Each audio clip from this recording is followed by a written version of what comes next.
Pythagorean ટ્રિપ્લેટ્સ તમને 1 માર્ક્સમાં આ બહુ કામની વસ્તુ છે યાદ રાખવાની. પાયથાગોરિયન ટ્રિપ્લેટ્સ એટલે તમને કેવું હોય કે બે વેલ્યુઝ આપી હોય, રાઇટ એંગલ ટ્રાયંગલમાં ટ્રાયંગલની કોઈ પણ બે સાઈડ આપી હોય, તમારે ત્રીજી સાઈડ શોધવી હોય તો એના માટે તમને પાયથાગોરિયન ટ્રિપ્લેટ યાદ રાખી હોય ને તો તરત તમને 1 માર્ક્સ મળી જાય.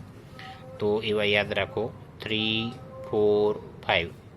એક સાઈડ 3 બીજી સાઈડ 4 તો એનો હાઇપોટેનિયસ 5 થશે. 3, 4, 5. હવે આના ડબલ કરો, આના બી ડબલ કરો, આના બી ડબલ કરો તો 6, 8, 10 એ બી પાયથાગોરિયન ટ્રિપ્લેટ છે. આને 3 વડે મલ્ટીપ્લાય કરો. 3 3 ઝા 9, 4 3 ઝા 12, 5 3 ઝા 15 તો 9, 12, 15 એ બી પાયથાગોરિયન ટ્રિપ્લેટ છે. હવે આના 4 ટાઈમ્સ કરો. 3 4 ઝા 12, 4 4 ઝા 16, 5 4 ઝા 20 એટલે 12, 16, 20 એ બી પાયથાગોરિયન ટ્રિપ્લેટ છે. ત્યાર પછી બીજી વધારાની છે એ યાદ રાખવાની છે 5, 12, 13. પછી 8, 15, 17 આ પાયથાગોરિયન ટ્રિપ્લેટ યાદ રાખતા જજો. 9 છે, 40 છે અને 41 છે. 9, 40 અને 41 એ બી પાયથાગોરિયન ટ્રિપ્લેટ છે. 9, 40, 41 એ બી પાયથાગોરિયન ટ્રિપ્લેટ છે. ત્યાર પછી 7, 24, 25. 7, 24, 25. પછી 24, 26, 10. પછી 20, 21, 29. તો આ બધી પાયથાગોરિયન ટ્રિપ્લેટ એવી છે જે વધારે પ્રમાણમાં પૂછાય છે. આનો મિનિંગ શું થાય ખબર? જો 3નો સ્ક્વેરમાં 4નો સ્ક્વેર એડ કરો તો જે આન્સર આવશે એ 5નો સ્ક્વેર આવશે. 6ના સ્ક્વેરમાં 8નો સ્ક્વેર તમે એડ કરશો તો તમને જવાબ જે આવશે એ 10નો સ્ક્વેર હશે. ખ્યાલ આવ્યો? 9ના સ્ક્વેરમાં 40નો સ્ક્વેર એડ કરશો તો આન્સર 41નો સ્ક્વેર આવશે. 24ના સ્ક્વેરમાં 10નો સ્ક્વેર એડ કરશો તો આન્સર 26નો સ્ક્વેર આવશે. તો આ પાયથાગોરિયન ટ્રિપ્લેટ. પાયથાગોરસ થિયરમ શું કહે છે? તો Pythagoras theorem right angle triangle માટે યુઝ થાય. તો આ ટ્રાયંગલ ABC છે, એમાં એંગલ બી 90નો છે. એંગલ બી 90નો છે તો આપણે શું લખી શકીએ? AC² is equal to AB² plus BC². Right angle છે એની ઓપોઝિટ સાઈડ હોય ને એને હાઇપોટેનિયસ કહેવાય. રાઇટ એંગલની ઓપોઝિટ સાઈડને હાઇપોટેનિયસ કહેવાય. એટલે AC² is equal to AB² plus BC². તો પાયથાગોરસ થિયરમમાં ગીવન આ થશે અને ટુ પ્રૂવ આ આવશે. હાઇપોટેનિયસનો square is equal to 1 side square plus 2nd side square. તો આ પાયથાગોરસ થિયરમ. હવે આનો કન્વર્સ થિયરમ કયો? પાયથાગોરસનો કન્વર્સ થિયરમ કયો? તો આમાં જે ગીવન છે ને એ ટુ પ્રૂવમાં આવશે અને આમાં જે ટુ પ્રૂવ છે એ ગીવનમાં આવશે. તો એક સાઈડનો સ્ક્વેર, જો રાઇટ ટ્રાયંગલ એવું નહીં બોલવામાં આવે, એક સાઈડનો સ્ક્વેર બાકીની બે સાઈડના સ્ક્વેરના એડિશન જેટલો હોય. Square of one side is equal to the sum એટલે plus sum of the square of other two side. Other two side એટલે AB અને BC. AB અને BC એના સ્ક્વેરનું એડિશન કરો તો જો વન સાઈડનો સ્ક્વેર આવે તો એનો મતલબ શું કે આ જે પહેલી સાઈડ છે ને AC એનો ઓપોઝિટ એંગલ, આ જે AC છે એનો opposite angle B right angle છે. તો જ્યારે કોઈ પણ ટ્રાયંગલને રાઇટ એંગલ પ્રૂવ કરવાનો હોય ને ત્યારે તમારે આની વેલ્યુ આની વેલ્યુ શોધી લેવાની. એમાં આ બેના સ્ક્વેરનો એડિશન AC² જેટલું થઈ જાય તો પ્રૂવ થઈ જાય કે એ એંગલ 90નો છે. હવે કોઈ પણ ટ્રાયંગલ કઈ ટાઈપનો છે? એક્યુટ એંગલ છે, ઓબ્ટ્યુઝ એંગલ છે કે રાઇટ એંગલ છે?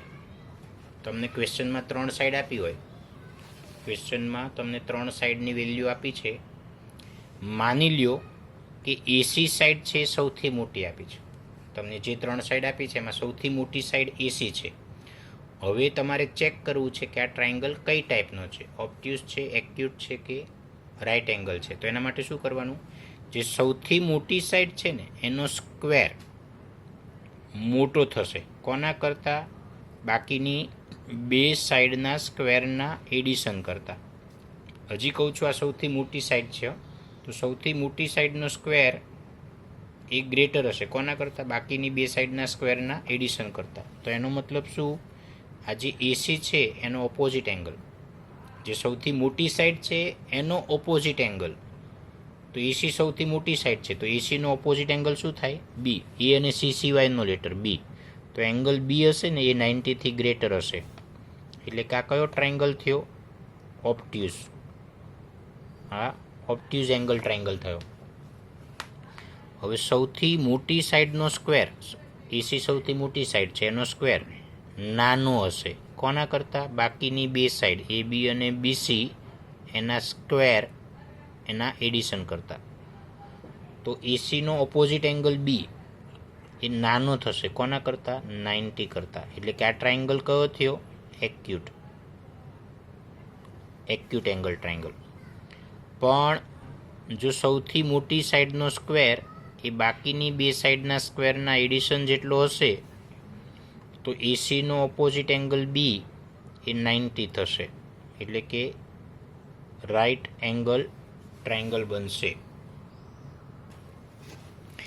Example 11, a ladder is placed against a wall. તો આ જે છે એ વોલ છે, this is wall, this is earth, land, and this one is a ladder. Ladder slant હોય ને, તો A B is a wall, AC is a ladder. તો a ladder that is AC is placed, અને એ રીતના ગોઠવવામાં આવી છે against a wall such that it's ફૂટ. આ લેડર છે તો એનું ફૂટ સી પર, અને એનું ટોપ કહેવાય. Its foot that is C is at a distance of 2.5 metre from the wall. આ જે વોલ છે એ બી, એનો બેઝ બી કહેવાય. એ બીથી આ લેડરની ફૂટનું ડિસ્ટન્સ તમને આપ્યું છે 2.5 metre. And its top, its એટલે કોણ, લેડર, એની ટોપ એ પર, એ ટોપ છે. Its top reaches a window 6 metre above the ground. Ground B છે, આ બીસી ઇઝ એ ગ્રાઉન્ડ. તો બીથી આ ટોપ, અહીંયા આગળ વિન્ડો છે, તો આ બે વચ્ચેનું ડિસ્ટન્સ તમને આપ્યું છે 6 metre. Find the length of the ladder. એસીની વેલ્યુ શોધવાની છે. તો જો આ વોલ છે એ લેન્ડ સાથે રાઇટ એંગલ બનાવે, તો in triangle ABC angle B is right angle. So according to Pythagoras theorem, જ્યારે રાઇટ એંગલ ટ્રાયંગલ આવે ને ત્યારે પાયથાગોરસનો થિયરમ યુઝ થાય. So AC square is equal to AB square plus BC square. હું જે હમણાં બોલ્યું એ બધું લખવાનું. In triangle ABC angle B is a right angle, so according to Pythagoras theorem એ લખવાનું. AB wall, AC is a ladder, A is a top of the ladder, and A is a window of a wall. C is a foot of the ladder. BC is the distance between foot of the ladder and wall. આ બધું લખવું પડે. EB 6 એનો square plus BC 2.5 square, 6નો square 36. હવે જો છેલ્લે 5 હોય ને, છેલ્લે 5 હોય તો એનો સ્ક્વેર કરવો બહુ ઇઝી છે. લાસ્ટ ડિજિટ 5 હોય તો જ આ મેથડ યુઝ થશે. 5નો સ્ક્વેર 25 કરી દો પોઈન્ટ. હવે 2 પછીનો નંબર શું આવશે, 3. 2 પછી 3 આવશે, તો હવે આ 2 અને 3નો મલ્ટીપ્લાય કરી દેવાનો, તો 2 3 6. જો પોઈન્ટ પછી એક ડિજિટ છે, પોઈન્ટ પછી એક ડિજિટ હોય તમે એનો સ્ક્વેર કરો તો પોઈન્ટ પછી ડિજિટ ડબલ થઈ જાય. પોઈન્ટ પછી એક ડિજિટ હતા, 1ના ડબલ 2 થાય, એટલે પોઈન્ટ પછી 2 ડિજિટ. હવે અહીંયા પોઈન્ટ પહેલાં 6 છે, પોઈન્ટ પહેલાં અહીંયા 6 છે, અને આ 36, તો 36માં 6 એડ થાય એટલે 42. કારણ કે જો આમાં પોઈન્ટ પછી કંઈ નથી, જ્યારે અહીંયા પોઈન્ટ પછી 25 છે, તો આ 25નું કોઈની જોડે એડિશન નથી થતું, એટલે પોઈન્ટ પછી 25 એમને જ રહેશે. એડિશન કોનું થયું, 36 અને પોઈન્ટ પહેલાંના ડિજિટનું, હવે સ્ક્વેર છે એ ઇક્વલ ટુની બીજી બાજુ ટ્રાન્સફર થાય તો શું થાય? Square root. સ્ક્વેરનું સ્ક્વેર રૂટ થયું. હવે જ્યારે લાસ્ટ બે ડિજિટ 25 હોય તો એનું સ્ક્વેર રૂટ કરવું ઇઝી. આની રિવર્સ પ્રોસેસ. 25નું સ્ક્વેર રૂટ થશે 5. તો 25ની પહેલાં કયા નંબર છે? 42. 25 પહેલાંનો નંબર 42. તો 42 છે એ બે કન્ઝિક્યુટિવ નંબરનો મલ્ટીપ્લાય હોય. 42 is a product of two consecutive numbers. તો 42 એટલે 6 7 જ્યાં 42 થાય.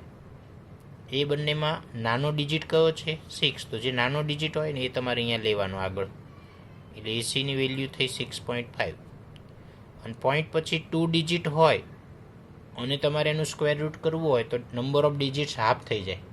પોઈન્ટ પછી 4 ડિજિટ હોય તો એનું સ્ક્વેર રૂટ કરો તો પોઈન્ટ પછી 2 ડિજિટ આવે. અને સ્ક્વેર કરો તો નંબર ઓફ ડિજિટ્સ ડબલ થાય. અને સ્ક્વેર રૂટમાં નંબર ઓફ ડિજિટ્સ હાફ થાય. બરાબર છે? એટલે એસી છે is a length of ladder which is 6.5. Exercise 6.5 છે એનો ક્વેશ્ચન 1 છે. એની અંદર તમને ક્વેશ્ચનની અંદર 3 સાઇડ્સ આર ગીવન. તમારે નક્કી એ કરવાનું છે કે ટ્રાયંગલ રાઇટ એંગલ છે, ઓબ્ટ્યુઝ એંગલ ટ્રાયંગલ છે કે એક્યુટ એંગલ ટ્રાયંગલ છે. 3 સાઇડ પરથી નક્કી કરવાનું. તો આપણે 3 સાઇડની વેલ્યુઝ એ બી આપણે સપોઝ કરીએ છીએ. સપોઝ AB 7, BC 24, બધું સેન્ટીમીટરમાં છે. પાછળ સેન્ટીમીટર લખવું કમ્પલસરી છે. આ તમને 3 સાઇડ આપી છે. તમારે એ નક્કી કરવાનું છે કે આ રાઇટ ટ્રાયંગલ છે કે નહીં. તો એના માટે સૌથી પહેલાં તમારે દરેકનો સ્ક્વેર લેવાનો. AB square is equal to 7 square 49. BC square is equal to 24નો સ્ક્વેર 6. 24નો સ્ક્વેર કરશો તો 5 7 6 થશે. 30 સુધીના સ્ક્વેર રૂટ તમને યાદ હોવા કમ્પલસરી છે. AC સ્ક્વેર તો 25નો સ્ક્વેર 625. બરાબર છે?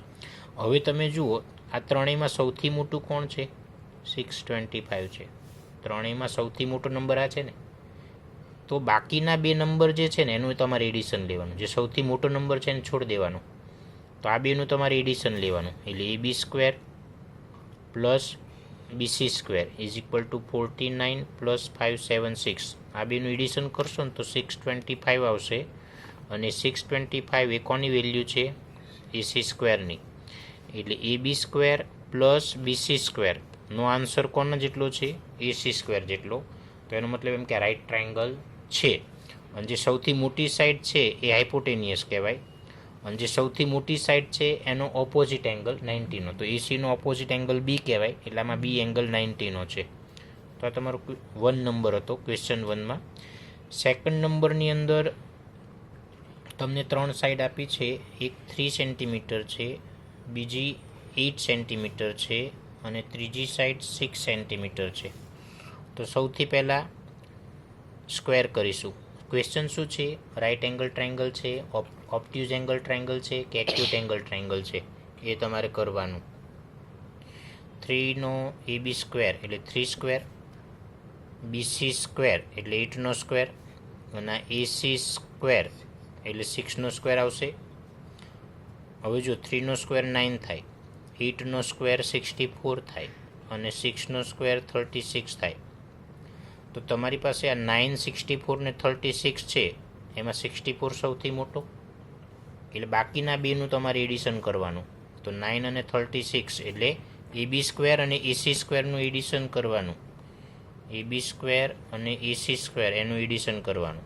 તો AB સ્ક્વેર છે 9 અને AC સ્ક્વેર છે 36. આ બેનું એડિશન કરશો તો 45 આવશે. હવે તમારે આ જે સૌથી મોટી સાઈડ હતી ને એને કમ્પેર કરવાનું છે. તો આ 64 છે કોની વેલ્યુ છે? BC square. તો 64 છે આના કરતાં કેવો છે? ગ્રેટર. એટલે BC સ્ક્વેર બિગેસ્ટ સાઈડનો સ્ક્વેર ગ્રેટર છે AB square plus AC square કરતાં. એનો મતલબ એમ કે આ ઓબ્ટ્યુઝ એંગલ છે. અને BCનો ઓપોઝિટ એંગલ કયો થાય?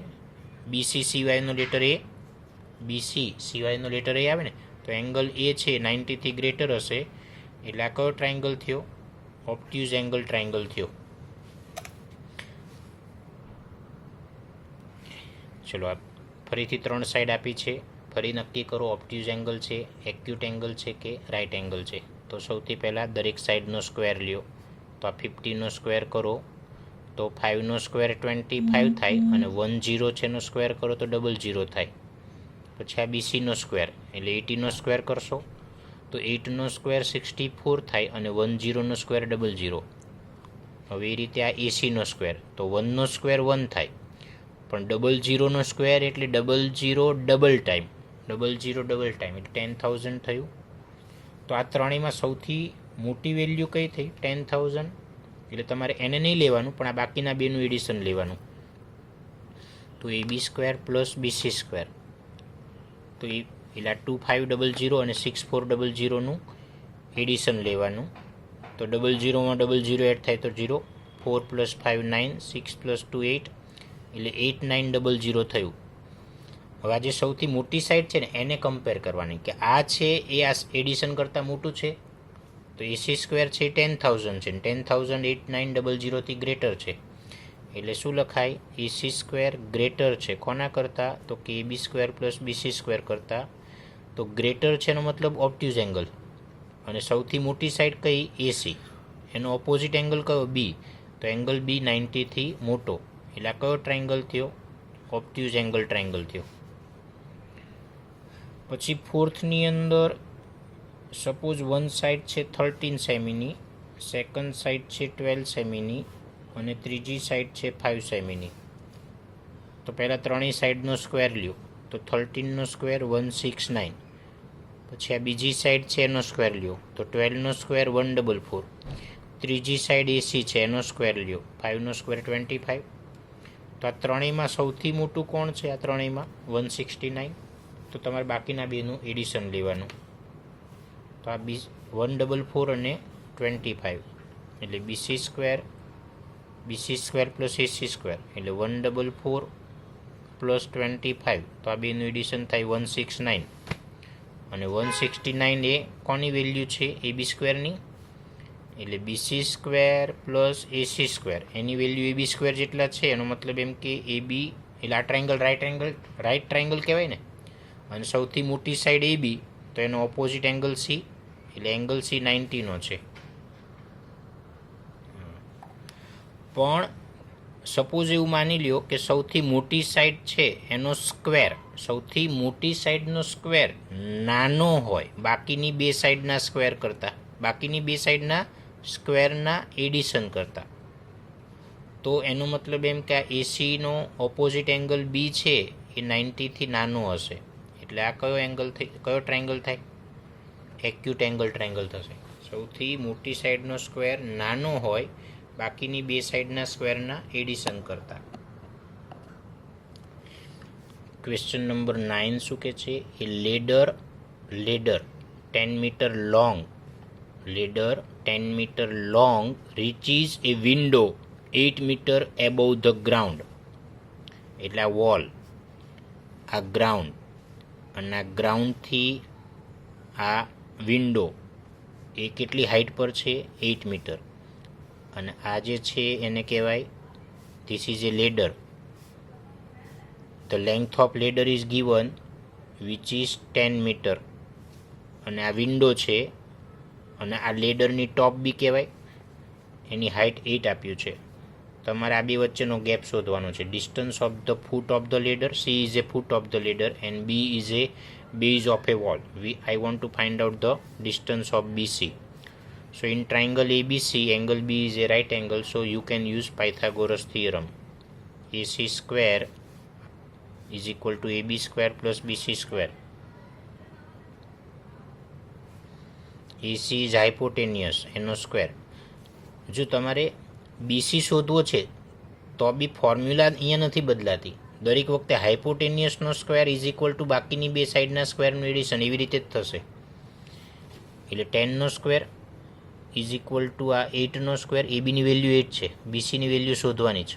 તો 10નો સ્ક્વેર થશે 100 અને 8નો સ્ક્વેર થશે 64 પ્લસ એને આ બાજુ લાવશો તો માઇનસ. આ બેનું સબટ્રેક્શન થશે 36, અને સ્ક્વેરને રાઈટ આ બાજુ ટ્રાન્સફર કરશું તો સ્ક્વેરનું સ્ક્વેર રૂટ થાય, અને 36નું સ્ક્વેર રૂટ થાય BC. એટલે distance of distance of the foot of the ladder with the base of the wall. તો એ ગેપ તમારો 6 સેમીનો થશે. Question 10 again A easy question. A guy wire attached to a vertical pole. તો આ vertical pole છે અને આ છે it's A guy wire. A guy wire, this is a wire attached to a vertical pole. આ કોની સાથે જોડાયેલો છે? આ વર્ટિકલ પોલ સાથે. ઓફ હાઇટ 18 મીટર, કે જેની હાઇટ 18 મીટર છે. Is 24 metre long. એટલે આ જે ગે વાયર છે એ 24 મીટર લોંગ એવું કે છે. અને આ જે પોલ છે જેની હાઇટ છે 18, and has a stack attached to the other and. And A stack attached to the other and. આ જે વાયર છે એના બીજા એન્ડ પર અહીંયા આગળ શું સ્ટેક ઇઝ અટેચ્ડ, એક ખિલ્લો એ લગાવેલો છે. How far from the base of the pole. આ પોલ છે તો એનો બેઝ અહીંયા બી પાસે એનો બેઝ છે. હાઉ ફાર એટલે આ જે સ્ટેક છે એને આ પોલના બેઝથી કેટલે દૂર લગાડવો જોઈએ, એટલે તમારે આ ડિસ્ટન્સ શોધવું છે. આ કેટલે દૂર હોવું જોઈએ જેથી કરીને આ ગે વાયર શુડ બી ટોટ. એટલે આ એને એવી રીતના તમારે આને દૂર લઈ જવાનો કે જેથી કરીને આ એકદમ ટાઈટ હોવું જોઈએ. આ ગે વાયર કેવો રહેવો જોઈએ? એકદમ ટાઈટ રહેવો જોઈએ. તો હાઉ ફાર એટલે કેટલો દૂર. How far from the base of the pole. B is a base of the pole. Should